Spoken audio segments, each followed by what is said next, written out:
Greetings everyone, welcome to Chess Advanced, and this game is from the FIDE Swiss 2025, and this is an absolutely brilliant game. I mean, honestly, someone give these two someone give these two amazing prodigies some prize or brilliancy prize for this game. This was such a nail biter, absolutely from start to finish, and this is the kind of games actually viewers like to enjoy. These are the kind of players, they both play for the crowd, they go for sacrifices, they go for actually moves which makes other people feel like, is he bluffing, or is she actually serious? How are you actually playing this? How can you hold this? And this was absolutely one such game, because this is one amazing game that I'm about to show you, and you're absolutely going to love this. And these are the kinds of games that you see till the very end, and you know that the results don't matter.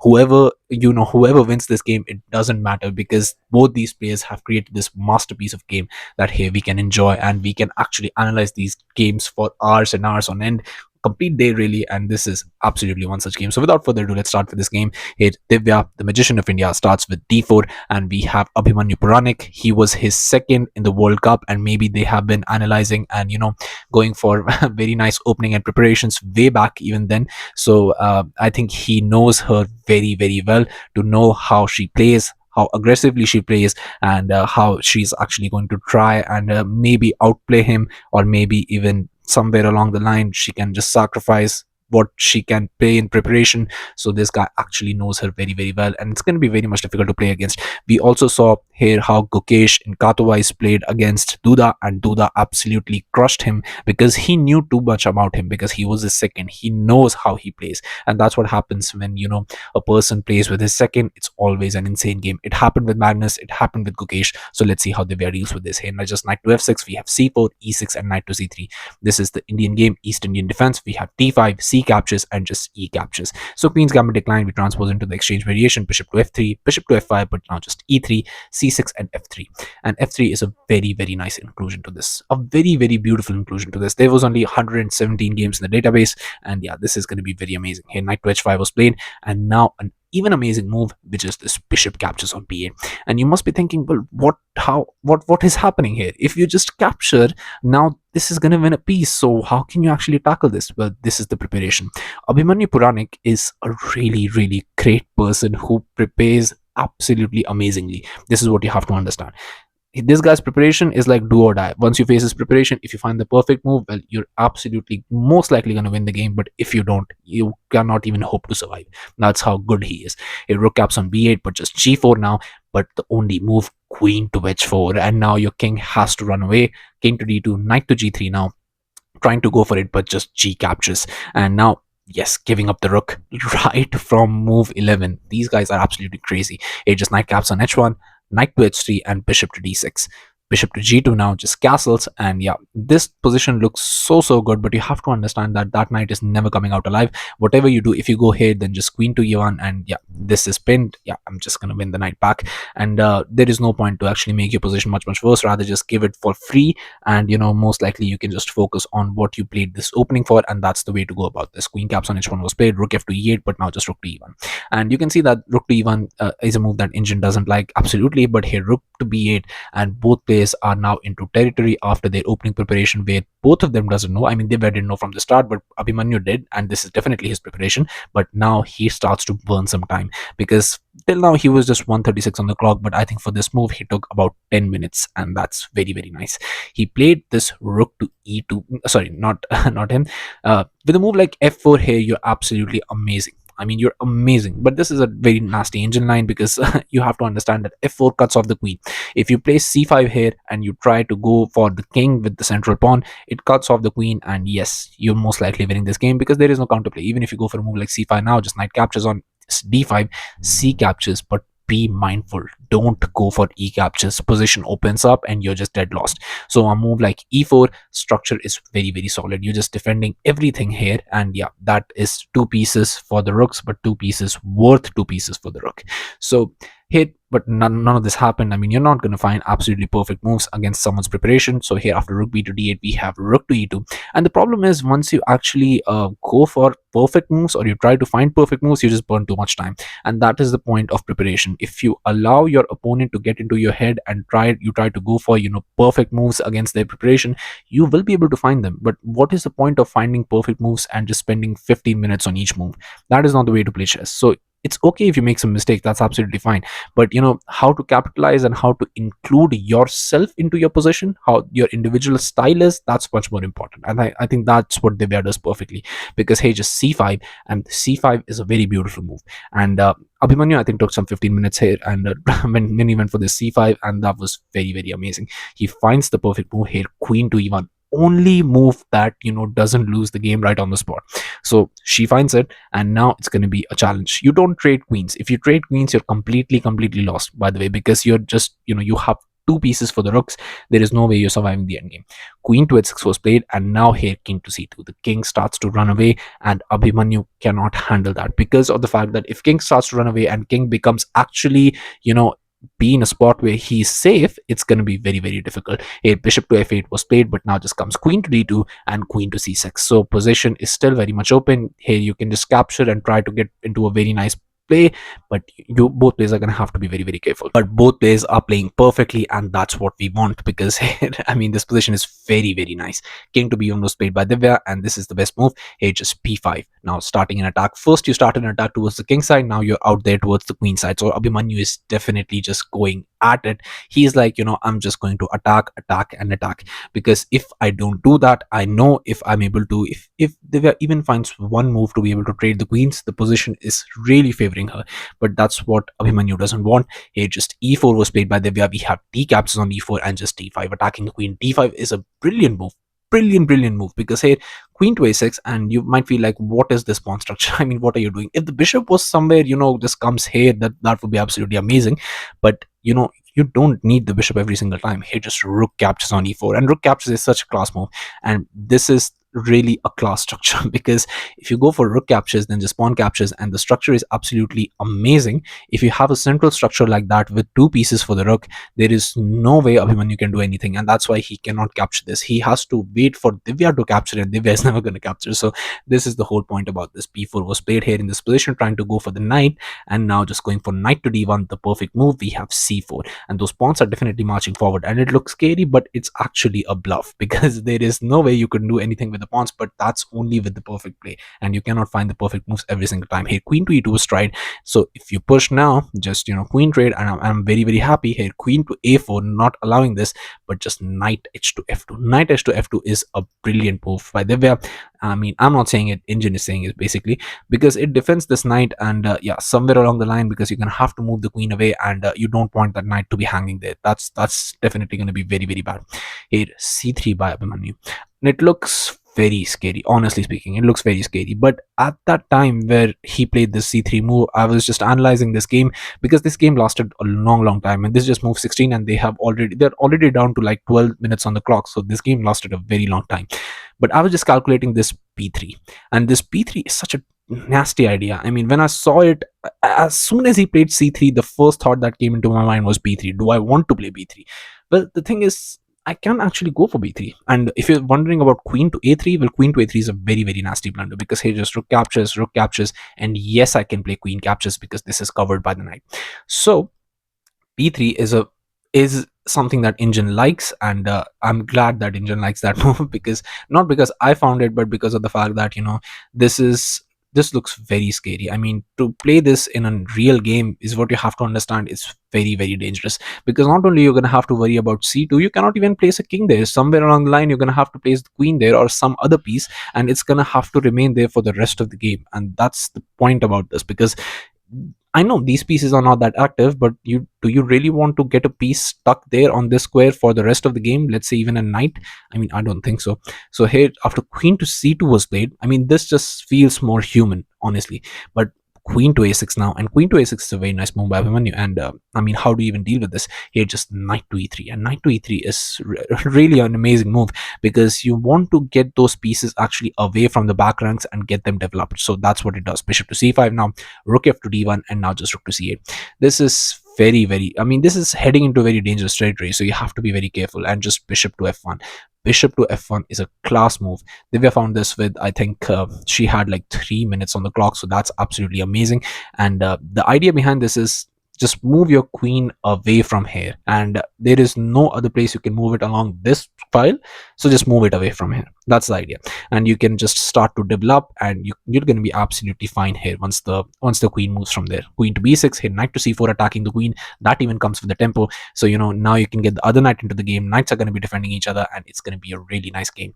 Queen to f6 was tried, but just knight to d3, and now here just rook c to d8. Rook c to d8 just completely blunders the game, because now you have so many ideas in this position.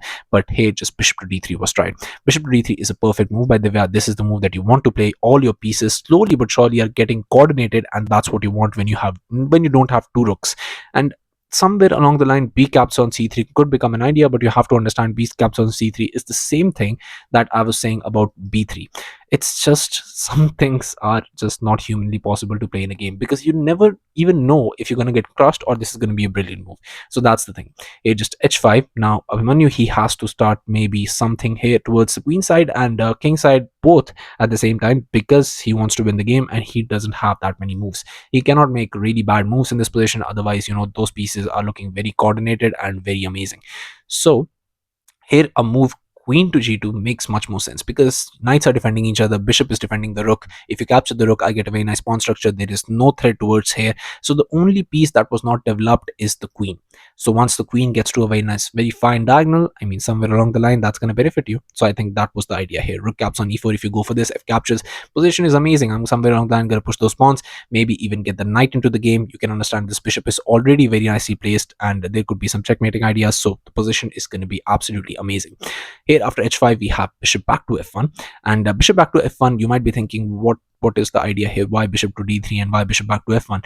Well, the issue is both players are very much down on the clock, and they are move 34. Here they had like 1 minute, and that 1 minute she got after this move, so they have 30 seconds increment. So she played this move with 30 seconds on the clock, and that's the problem, because you don't have that much time. And that's the issues with preparation. When someone comes with a great preparation, what's going to happen is you're going to burn a lot of time, and that's the thing. You burn a lot of time, and somewhere along the lines you have to play really fast, either in the middle game or either in the end game. And when you play too fast, there could be some inaccuracies, there could be some not the moves that you want to play, but you have to play, and this is one such move. That's what you have to understand.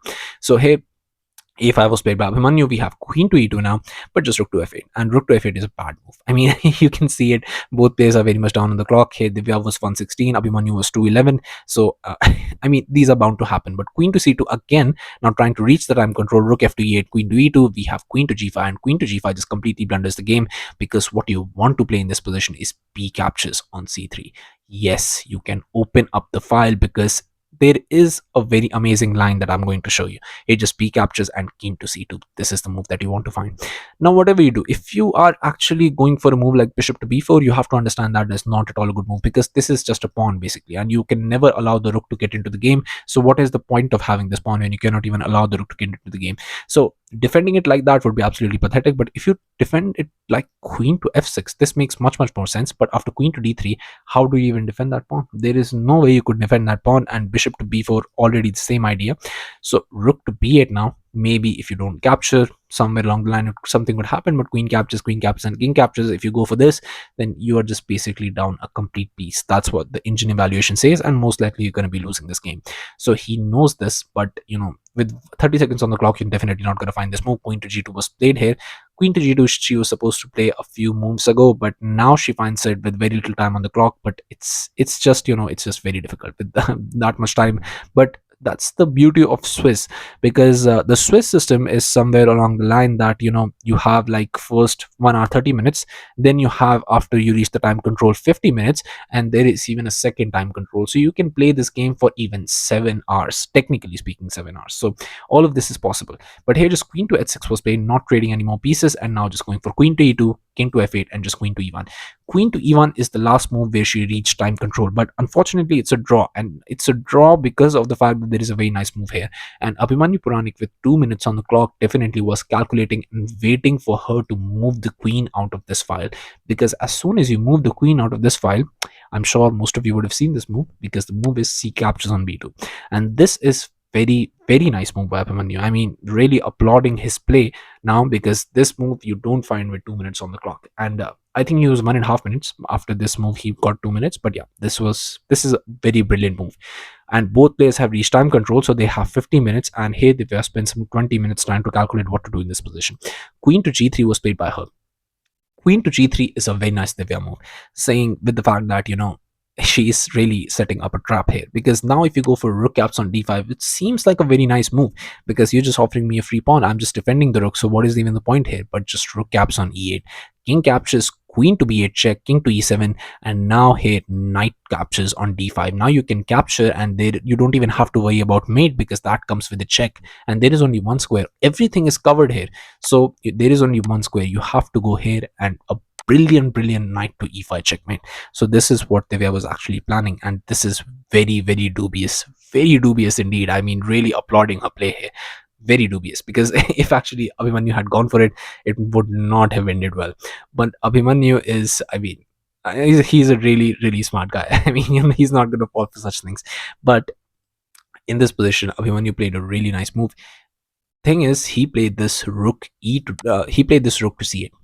Rook to c8 is a very nasty move. It's a very nasty move. And why do I say this? Because here after queen to g3, the best move for black in this position is bishop caps on e3. And after knight captures, you play rook to c8. Rook to c8 with the idea that somewhere along the line you're going to play queen to f6, and there are even some checking ideas. So you have to capture this. But now you can see with the king being open like this, there could be some checking ideas, and queen is going to enter the position after you play, I mean, rook captures. So this is just, I mean, one of those things that, it's just going to be very difficult to hold and to do anything, because those two rooks and the queen are now actually coordinating well. And yeah, somewhere along the line, it's not going to be, and it's not going to be doing you as good as you thought it would be after playing that move. But after queen to g3, rook to c8, with the same idea that now rook is already on c8, now you can capture, and after capture you can get this here, and it's going to be a very nice game for you. So definitely a nasty move by Abhimanyu, but just d6 now, rook e to d8, and now just comes this f6. F6 is a very beautiful attempt by Divya to try and draw this game, and she nearly succeeded it as well, because here queen captures was played by Abhimanyu, and he fell for the trap because he just queen to e5. And queen to e5, saying with the fact that, if you capture here, now it's going to be a draw, because queen captures, rook captures, bishop captures on d6 was played in the game, but now rook captures on h5, and this is a draw.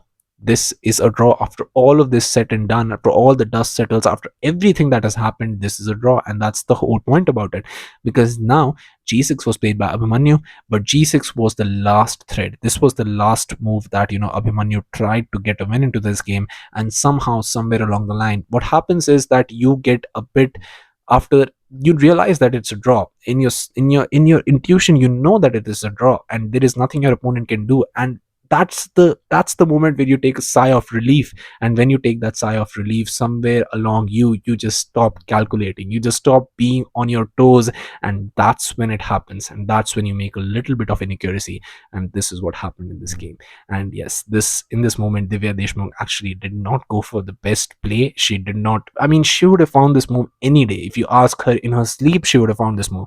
I mean, if you ask her any day, like she's giving an interview, try to find the best move in this position, she would go for this rook to h8.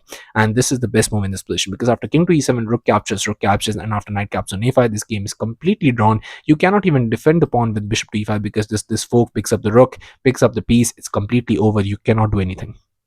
But after g6, here in this position, Divya little bit miscalculated at the very end and just let her guard down. I think I would say that, because in this position, she actually went for a move that she was not supposed to.